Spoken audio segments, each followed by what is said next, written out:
Pemirsa Satuan Polisi Pamung Praja Kota Palembang akan melakukan pengecekan terhadap sejumlah bangunan yang terindikasi melanggar aturan.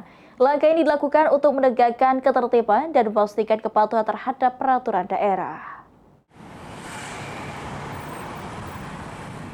Satuan Polisi Pamung Praja atau Satpol PP Kota Palembang akan melakukan inspeksi terhadap bangunan-bangunan yang diduga melanggar aturan atau berdiri secara ilegal.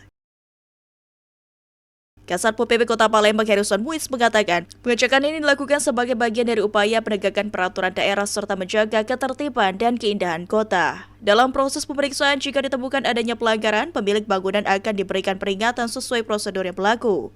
Namun, apabila peringatan tidak diindahkan atau pelanggaran dinilai berat, maka Satpol PP Kota Palembang akan melakukan penertiban secara langsung. Jadi berkaitan dengan penertiban liar yang wilayah Kota Palembang, kalau kita ini kan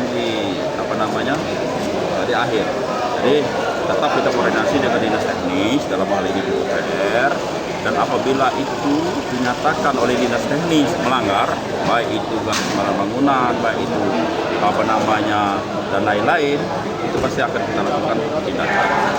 Mungkin Pak, salah satu yang mungkin terindikasi melanggar seperti di daerah mana Pak Kasat?